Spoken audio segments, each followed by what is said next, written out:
MiHumanities faculty gathering. This is the first large gathering of this group of faculty from these 4 disciplines. We're going to go ahead and start recording the meeting. I see Katie has done so. So welcome. I am, for those of you who I have not met, I am Jenny Shanker from the MCCA. I'm the Director of Research and Institutional Practice and co-leading this project with my colleague, Katie Giardello, who is also on the line. And I'm going to go ahead and share my screen. I'm also a recovering English instructor, English faculty member. So have this project is close to my heart. Good to see some people that I know on the screen. Okay, so sharing. Yes, please.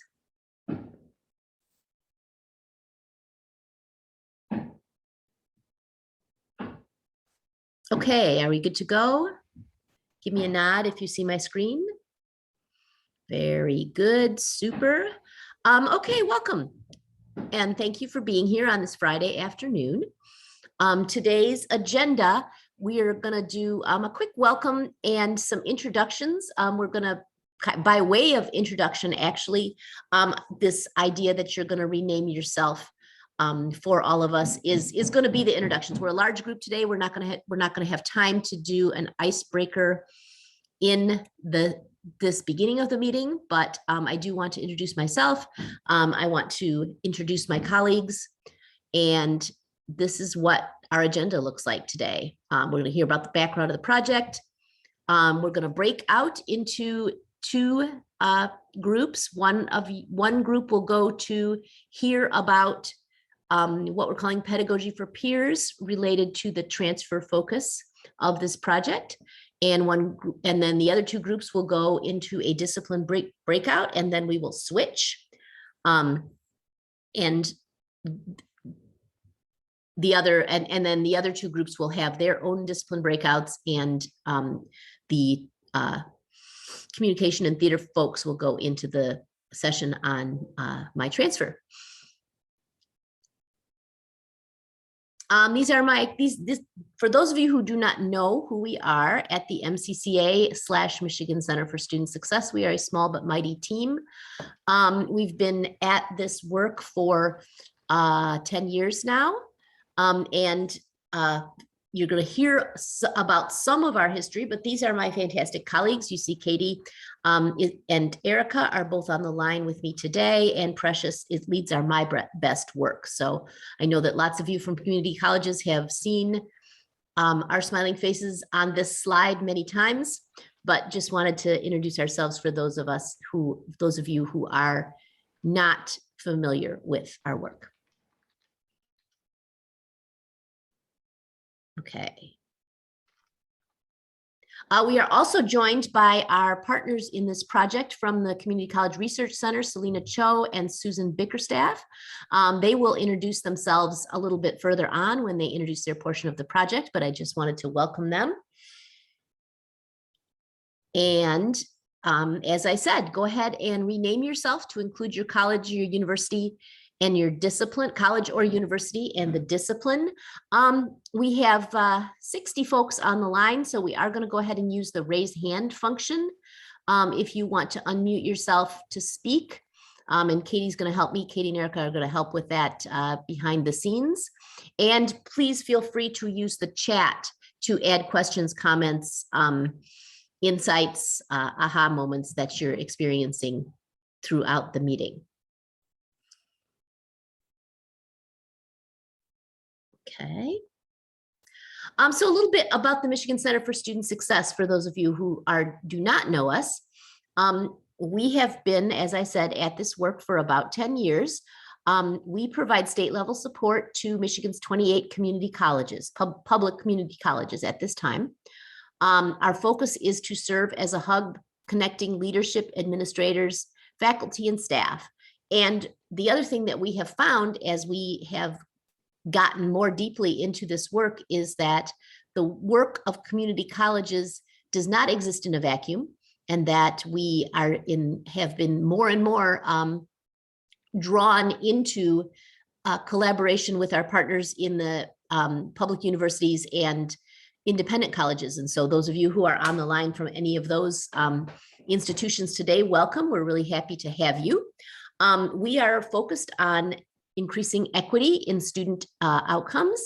And we're really focused a lot on the linkages between practice, research, and policy. And I think you'll see that as we talk about this presentation today. We got a lot of things going on at the Michigan Center for Student Success. These are just some a few of the projects that we have worked on over 10 years. These are, in fact, all of the projects that we are working on right now. So if you think we look tired, noticing the bags under our eyes, it might be because we have a lot of initiatives going on, but it's really great. This has been a fun period of time as we're heading sort of into our second decade of work, because we're starting to see how the threads of these projects are drawing themselves together, and the work begins reinforcing itself, and we see, lessons from one project bleeding over into another project, and that's kind of exciting. Ooh, we got a lot of chat coming in. What's going on? It's Katie. Questions about recording. And so if you're not following the chat, we are planning to record this initial segment. Actually, we already are recording this initial segment of the session today. And then Erica will be recording at least one of her breakout transfer workshops so that both recordings will be available to yourselves or your colleagues to refer back to after. Yes. So fear not, this will be available to you.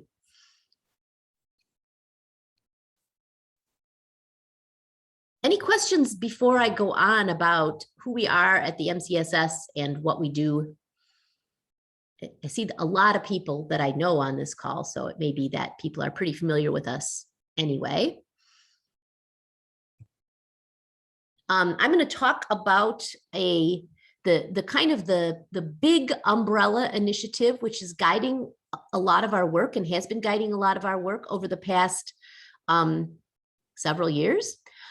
Which is the Michigan Guided Pathways Institute and the Guided Pathways Initiative, which is a comprehensive reform first identified by some of our partners at the Community College Research Center.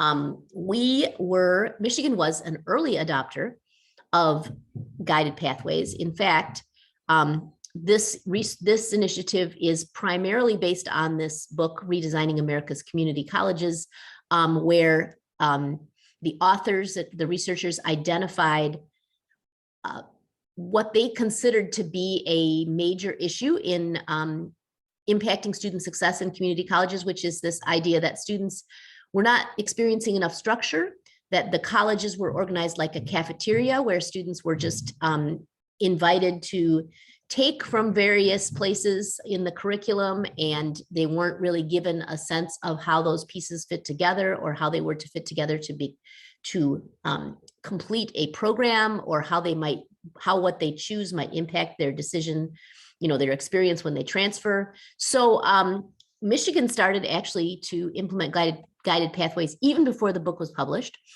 with some of the early research. We were fortunate to have 26 of our 28 community colleges complete our Guided Pathways Institute over a couple of different cohorts. And more than 300 colleges have joined the Guided Pathways, jumped on the Guided Pathways, entered the Guided Pathways as of spring 2021. And that's nationally, that's the national picture. So in Michigan, we have virtually, I would say that all of our 28 colleges have by now experienced some aspects of guided pathways, have had a chance to consider the tenets of guided pathways, and we're joined by a large number of our peers across the country. Guided pathways is kind of premised on these 4 essential practices, and you can I am showing this slide because you're going to see how some of this is influencing the work that we are doing in this initiative. First of all, the idea of creating clear maps for students through the curriculum so that they are able to complete a program of study and either directly enter the labor market or transfer successfully.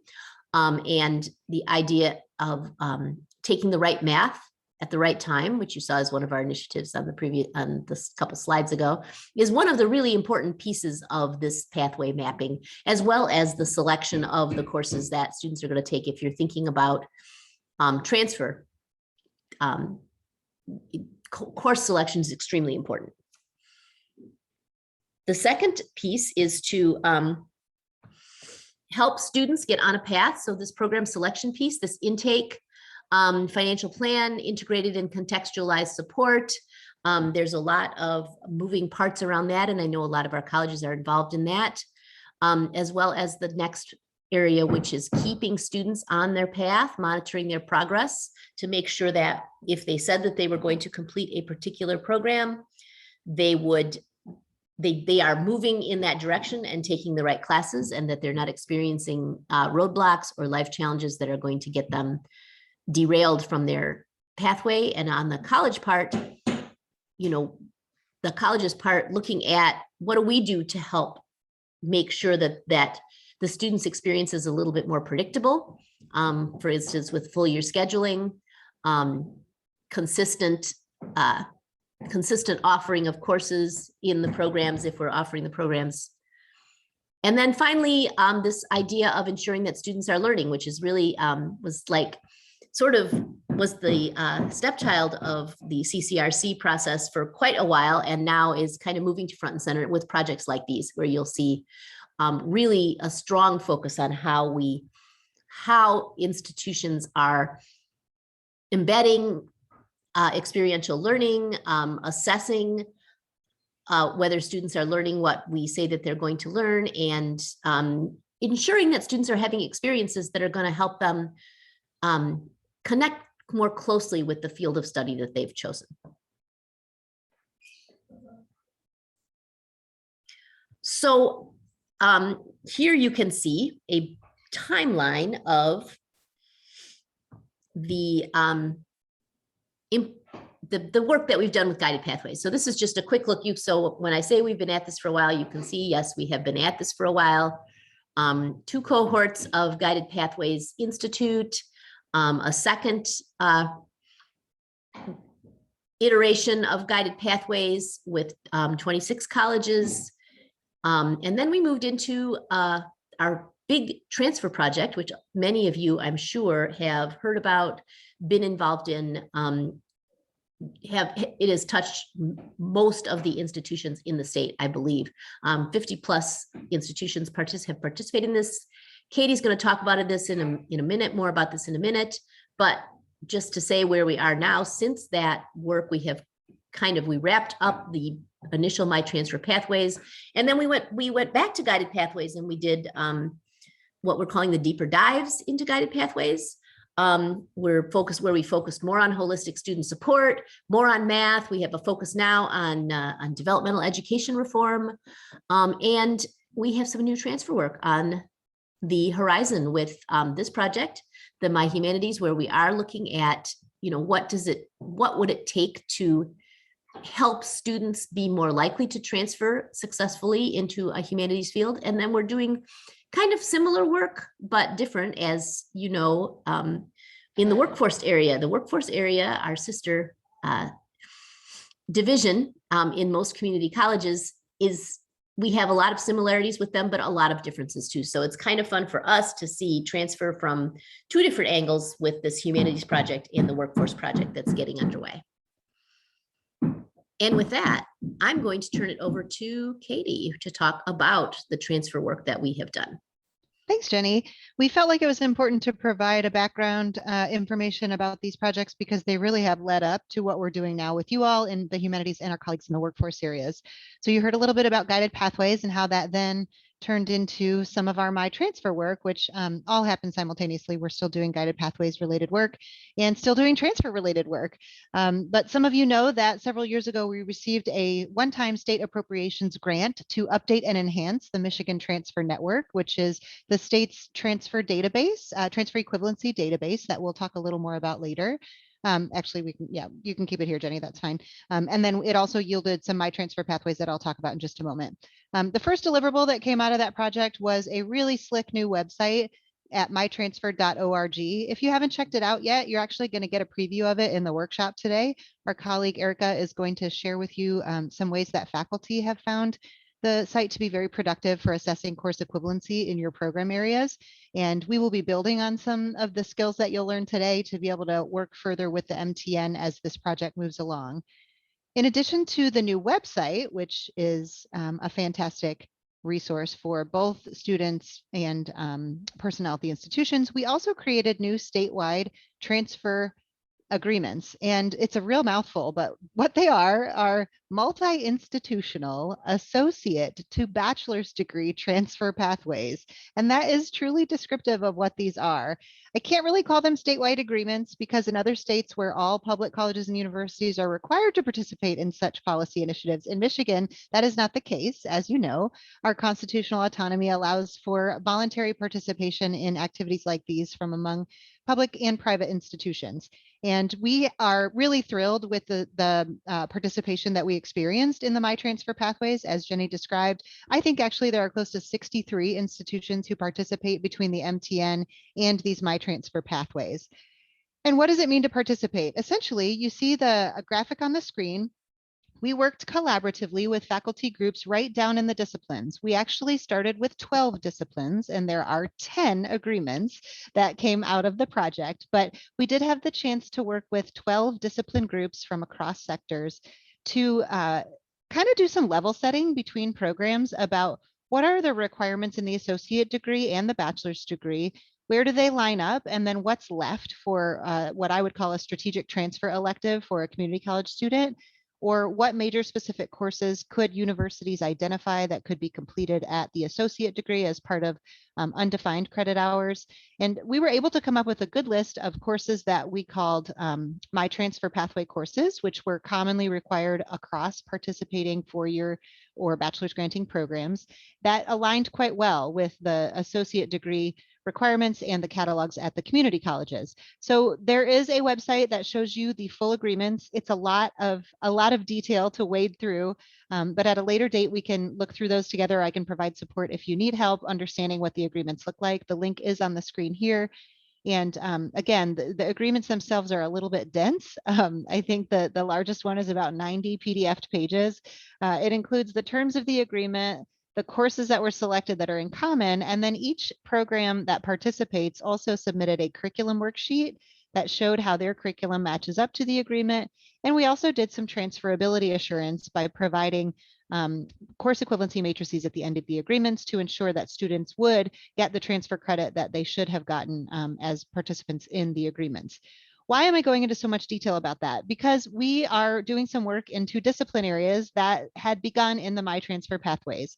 So communication and English both had the opportunity to work on a MyTransfer pathway. We did yield a pathway in communication that is a little slim, I'll be honest. It's got just a couple of courses that are the commonly required or aligned courses. And we think this project that we're in today, the MiHumanities project, might provide opportunities to take that agreement a little bit further. Those of you in English may remember that your group didn't quite have enough time. That's how I like to frame it. You didn't have enough time to work through some of the alignment issues that surfaced while the conversations were happening in our time limited and pretty paradigm specific project. So this is an opportunity for us to bring some of those conversations back around. Jenny and I have spent a lot of time analyzing and considering what else needs to surface in those conversations and how we might be able to support the discipline at large in bolstering transfer. And I say all of that to say we are not prepared in this project to create new transfer pathways in the same paradigm that we did in the MyTransfer project. However, we learned a lot, and I think all of you who participated in the work probably did as well, about what it takes to align your single curricula and your larger program level curricula. And so we have some things planned in this project that we think will truly bolster and strengthen transfer pathways between and among your disciplines and your institutions. But it's important to us that you know it's not going to look and feel the same as the MyTransfer Pathways project because it's not the same project. So that's where we were there. Moving forward, I did feel it was necessary to mention the Michigan Transfer Agreement, which most of your areas are probably familiar with because I would gather that most of your departments actually have courses that fit your MTA distributions on your campus. For those of you at community colleges, you understand what that means. As a sender of the MTA, you have to identify courses in the MTA distribution areas that students can use to fulfill those distributions. At the 4 years, which are typically receivers of the MTA, the agreement is that you'll take those classes and that gen ed package to fulfill the majority of your gen ed classes on your campus. Not all of them. There are still typically requirements that need to be met in the upper level or otherwise met at the 4-year institution or the receiving institution with the MTA. But this project gives us a chance to dive in a little bit into thinking about how the courses in your catalogs actually fulfill transfer requirements for a larger swath of students who are pursuing the MTA, but also thinking more deliberately about what does a programmatic transfer pathway look like in each of your discipline areas. That's all I'm going to say about that. I think we'll get to talk about MTA a little further in the discipline groupings, particularly in English. We did, our colleague, Dr. Oriens, actually submitted or published a Points of Pride report that really summarized what our MyTransfer project achieved. And when we say we achieved it, it was not us. It was nearly 1,000 faculty and staff members who decided that they would come together and that they could roll their sleeves up and wade through a little bit of muck, to be honest with you. Some of this conversation gets tedious, sometimes contentious when we start to talk about issues of rigor and value and alignment and things like that. But this is a photograph from our very first MyTransfer Pathway Summit in May of 2018, when you were allowed to sit right next to your colleagues.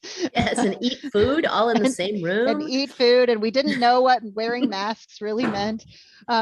We won't have the chance to do that in this project, not only because of COVID, but also just because of limited resources. But again, we feel really well positioned to virtually facilitate some of the same kind of meetings between and among faculty. And I would highly encourage you to check out that Points of Pride report. I can certainly drop the link into the chat, but it is hyperlinked on that slide, which you will get access to after today's meeting. And all of that brings us to this juncture. I will pause for a moment and see if there are any questions of the group before I pass the baton to our colleagues at the CCRC who are partners in this work. Are there questions? You are welcome to unmute yourselves. We did put all of you on mute just to make it easier to keep noise down among the group, but you have the ability to unmute, or you can place questions in the chat if you have them.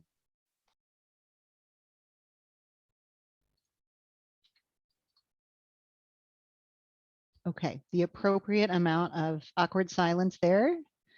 I did just place the link in the chat to the Points of Pride report from our MyTransfer project. And I love talking about transfer. If you don't know me, you'll find that out soon. So if you didn't get enough about MyTransfer or the MTN today, feel free to follow up because I'd love to have more dialogue with you about that.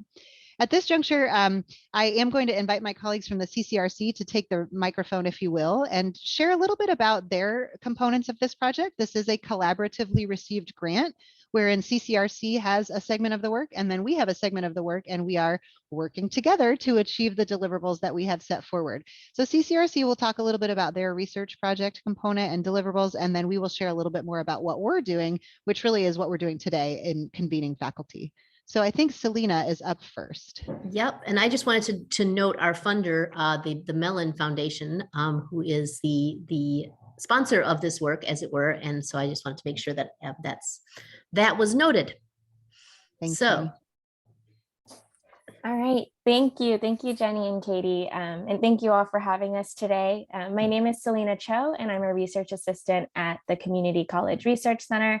I'm here with my colleague Sue, who you'll hear from in a moment. And we're just going to share a brief project overview for our research on guided pathways in the humanities.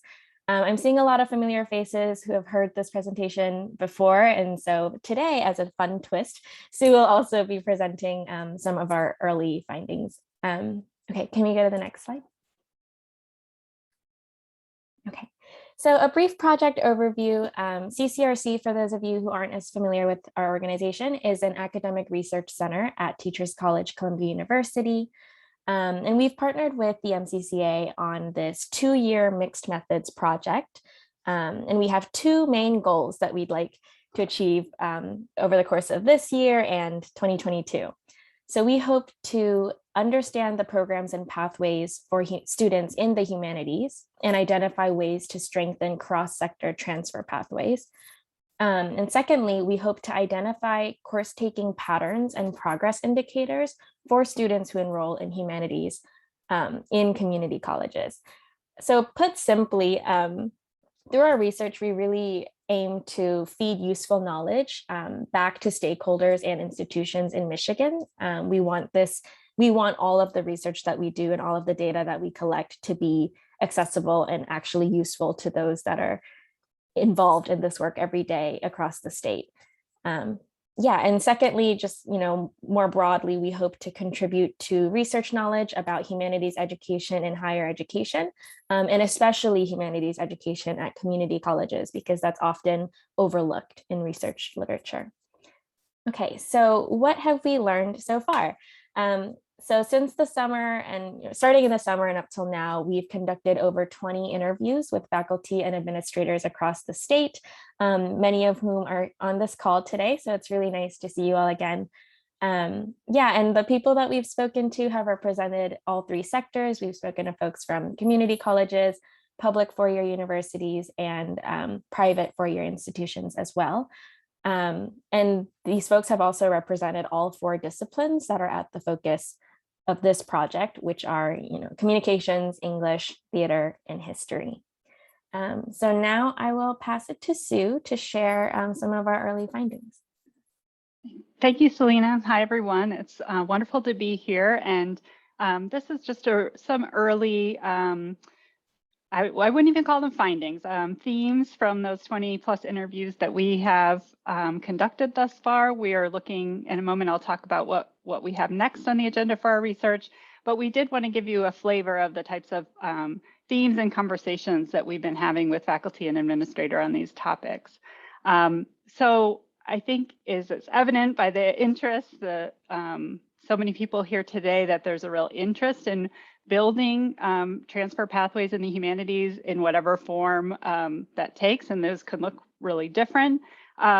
But there's definitely an interest in having a more seamless experience for the student who has an interest in the humanities moving from the 2-year to the 4-year sector.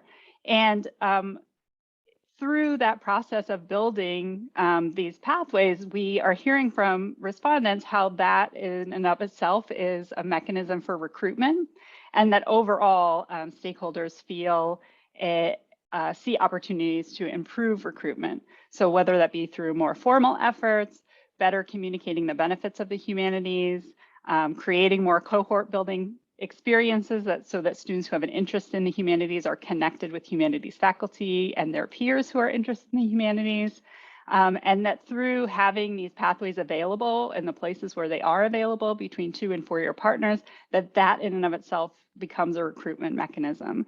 And so we definitely are hearing from folks the interest in amplifying the opportunities available in the humanities and communicating those to students in ways that will get them into humanities courses and programs. And we're also hearing about strategies that stakeholders are either seeing or desiring in terms of improving advisement. And that includes as part of an effort to communicate knowledge about the humanities to advising partners and colleagues, and then developing ways for faculty to either informally or formally connect with students who have an interest and bring them into this experience of what it means to have an interest in the humanities, study the humanities, and the benefits that will have for students. We also hear and have been excited to learn about all the existing cross-sector relationships that 2- and 4-year faculty have.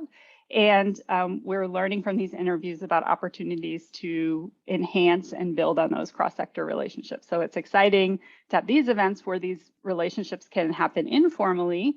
And also we're interested to keep learning and brainstorming with you all about ways to formalize these relationships, because the existing transfer partnerships often come out of these types of relationships that often are formed in an ad hoc way. And so strengthening and formalizing those relationships seem like an important prerequisite for this work. And we have a specific interest in our protocols, and as we're talking to folks and learning about what diversity, equity, and inclusion looks like as related to this topic, we know that institutions as a whole are talking a lot about equity, as they should be, but what does that mean in humanities programming, coursework, and pathways? So certainly we're learning from our stakeholders that this is a topic of conversation. Faculty have told us the ways that they are diversifying their curriculum, their texts. They are talking to us about the importance of diversifying faculty. And so that this has really, equity conversations have implications for curriculum and teaching inside the classroom. Another theme that came out of our inquiry around equity is the way that making clear the value of the humanities could be a way to diversify the students who are coming into these pathways. So whether that be through internships, applied learning in the classroom, work study opportunities, more explicit advising, or in career guidance, these might be mechanisms that could combat the notion that humanities is only for the privileged few, and ways to show that the skills gained through humanities education translate to the job market.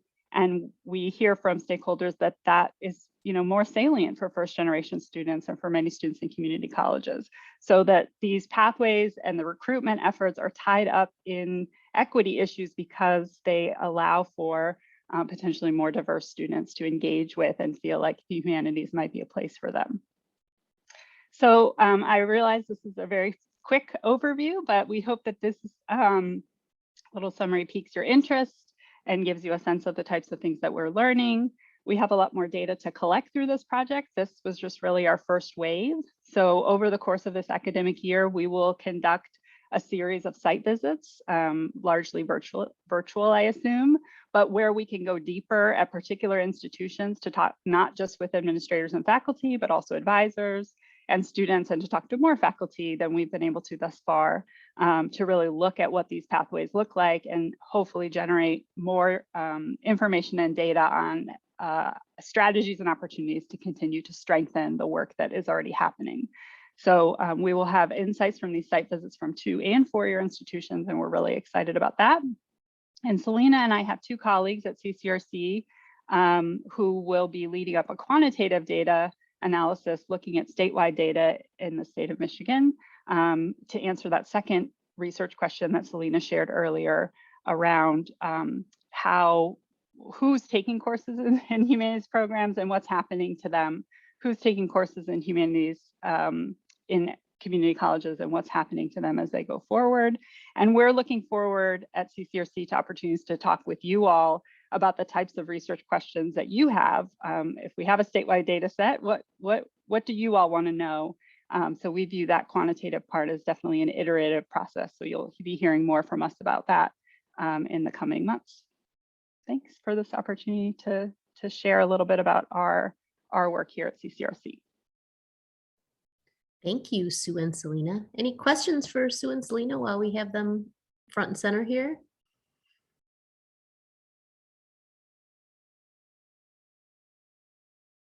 Okay, not hearing or seeing anything right now, but please feel free to put things in the chat.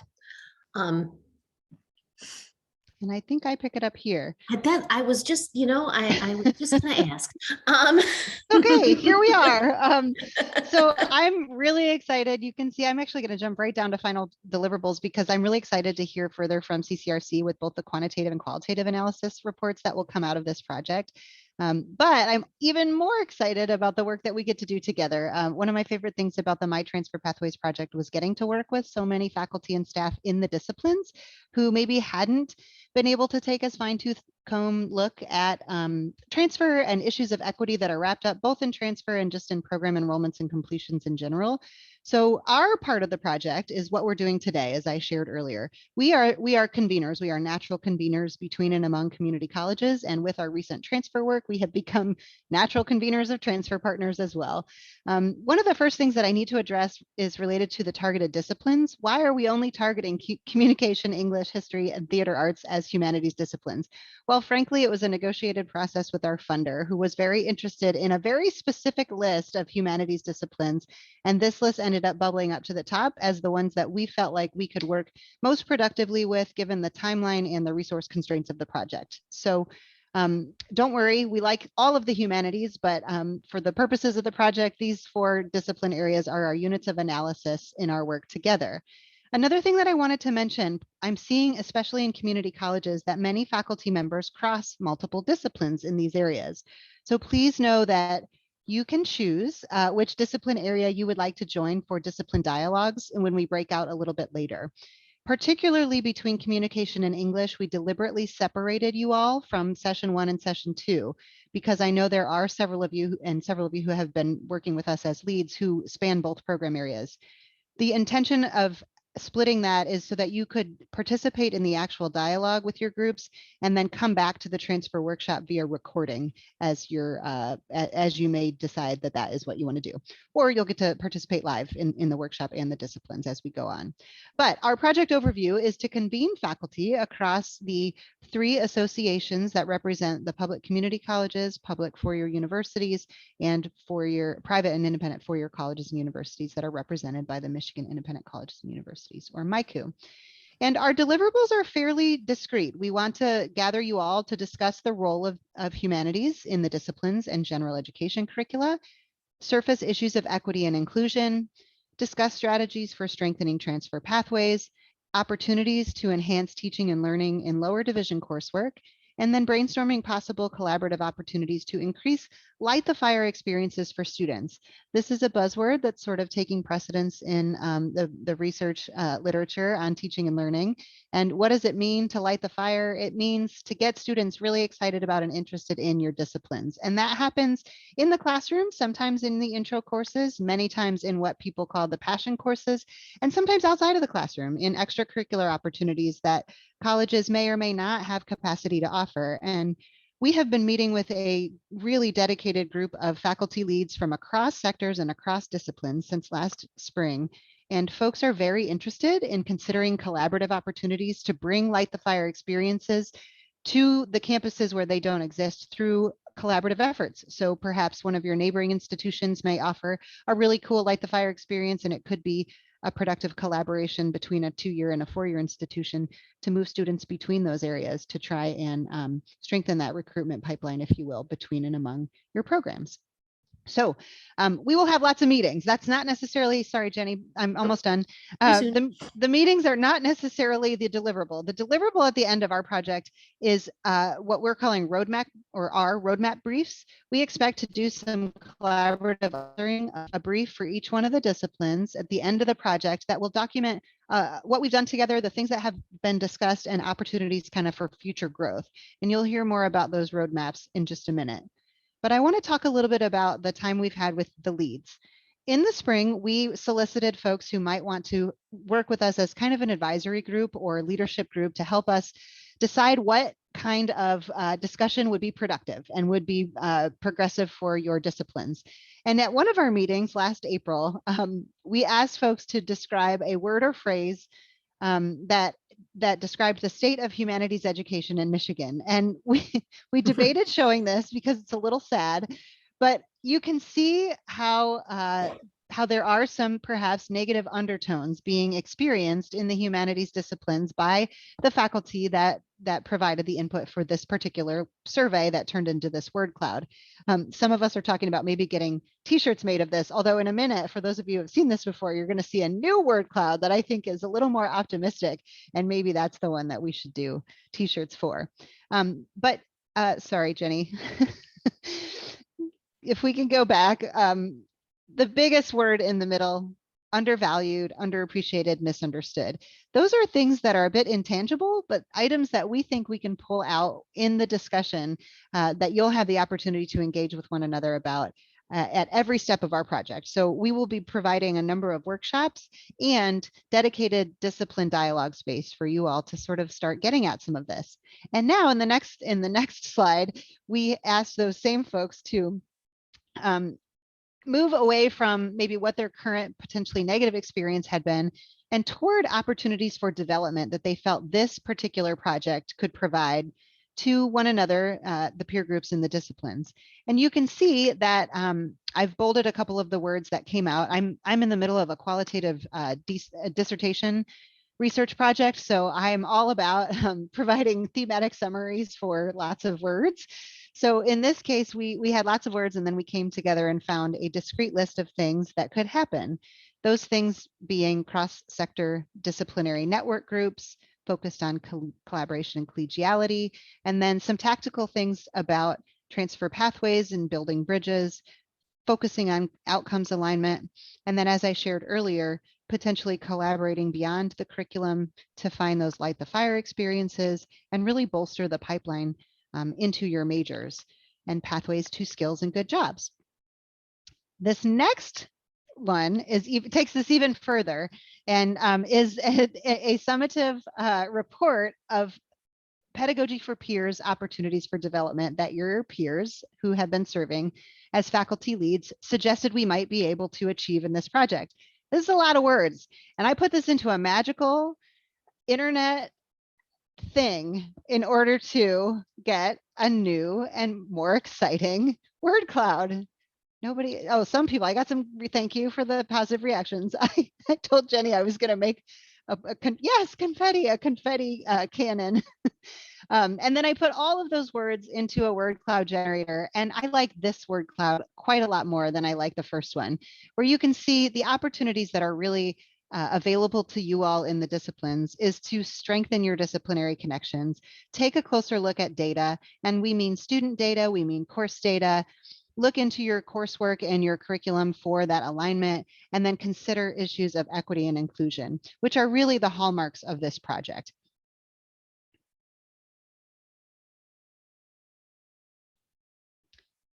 And I think Jenny is going to wrap this section up before we break out into our first round of breakouts. I think so. So what we have done to take that, the ideas that are so brilliantly captured in that word cloud and make them actionable in the sense that we can deliver some stuff to you over the upcoming months. We have put all of these ideas into kind of 4 topical buckets for peer learning, and we are calling this part of the we're identifying the project as offering pedagogy for peers and discipline dialogues. So pedagogy for peers is kind of those cross-cutting themes that are coming out of all of the conversations in the discipline that fall into these 4 buckets: transfer pathways, equity and inclusion, teaching and learning, and light the fire.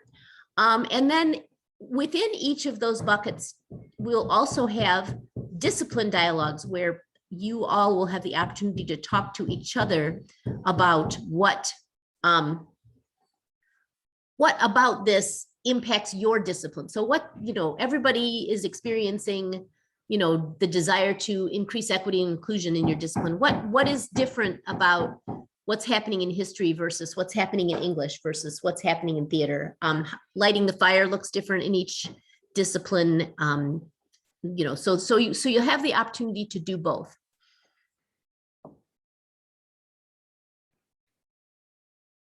And here's what it's going to look like in the really close coming months. Here we are today on October 22nd, having our first Pedagogy for Peers workshop. We're going to focus on transfer. Erica Oriens is going to present that workshop in just a moment when we all break into the breakout rooms, and we will be posting this recording. The recording of the transfer workshop that Erica is going to do, separate from the recording of this meeting. And then on December 3rd, we have our second Pedagogy for Peers workshops, strengthening course outcomes and assessment. So there's registration available for that program. We'll talk at the end of the meeting more about exactly how you register for things and where you find information about this project on our website. But I just wanted to highlight to you that registration for the December 3rd workshop, which will feature a presentation from one of the HLC scholars who focuses on assessment, to talk about writing outcomes and designing assessments and a kind of a sense of how we might do that to emphasize commonality between similar courses across institutions. So register for that program here. And then again, leaning into sort of the course analysis and transfer part of the project because we've done a lot of work in this area. So that was easy for us to get started with. We will be bringing some more transfer conversation with some partners, perhaps from Ohio, in January. And we want to then also start to explore what we can find, what we can offer you in terms of equity and inclusion, enhancing teaching and learning, and lighting the fire as we move further into 2022. I'm gonna pause for a second here, check the chat. Okay, yes, thank you for putting the registration links in there, Katie. We encourage you as part of this process to think about what you want to learn in terms of the buckets. So I'm going to flash back to the buckets for just a second. Remember these 4 topical buckets. Think about what kind of workshops, what people do you know who do really great presentations, or what's something that you've always wanted to learn more about. And we'll talk about how you can share that with us again after we get done with the breakout sessions. And then finally, at the end of the project in fall 2022, yes, fall 2022, we will be putting together these discipline roadmaps. So that we like to kind of move from this idea of the guided pathways, which are much more specific, structured pathways through disciplines, to this idea of a roadmap, which allows for more, a little bit more individualized wandering perhaps, but still allows some structure and a better understanding of how to get from here to there. I just love this Getty Images picture of the maps, but there will be a roadmap for each discipline, which will be released in fall 2022. And we will be calling on those of you who've been participating in this work to help contribute to those roadmaps, whether you're helping with the writing, whether you're doing some reviewing or offering input. The roadmaps will be coming soon.